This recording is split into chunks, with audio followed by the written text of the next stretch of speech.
За энэ өдрийн мэндийг яа гэж байна. За өнөөдөр өглөө босоод нэг Facebook ингээд ухаад эхлэнгүүтэл хэвлэлийн багварал үзлээ. Тэгээ мэдээж нөгөө Атооц намын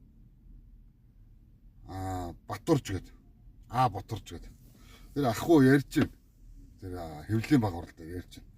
Сонгуул цаашд өгөх боломжгүй болсон гэдгийг 2023 онд одоо ингээд бид хүн харсаа гэдэг байдлаар ярьж байгаа. Тэгээ ямар амар юм дээ. Тэгээ юу ярьж ирэхээр Монгол Ардын нам 2023 онд л одоо энэ олон намуудаасаа 5 нам гаргая. За тэгээ тэр 5 нам гаргана гэдэг асуудлаач одоо хийсэн гэж байгаа. За тэгээд ерөнхийдөө тэр гарч байгаа намууд нь бол Монгол Ардын намтай тохиролцдог. За магадгүй зөвшөөрөл авдаг.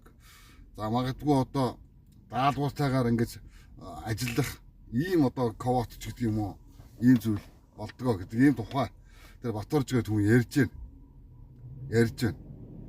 Тэгээ би эндээс харж байгаа. Нэг намын тогтолцоотоо одоо ингээд нэг намын одоо үзмжээр бүх асуудал шийдэгдээд ирэх юм бол энэ үл өөрөөр хэлэх юм бол нөгөө төрийн эрхийг хууль бусаар авж байгаа хэрэг байна гэж харж байгаа.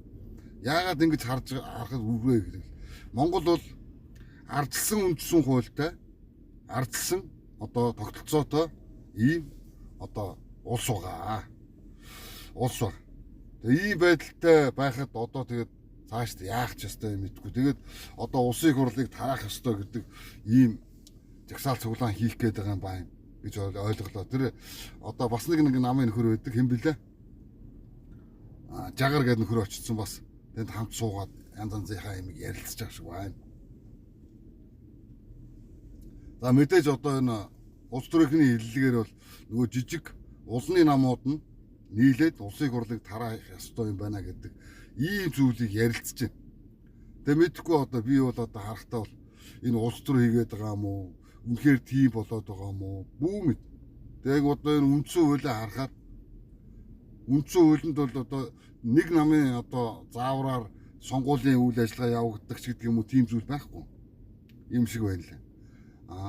Зүгээр одоо ингээ хараад ардчилсан тогтолцоо өөрөө ямар байх хэвээр юм бэл нийт ард иргэдийн саналаар л асуудлыг шийдэж явах хэрэгтэй гэдэг л ийм л зүйл.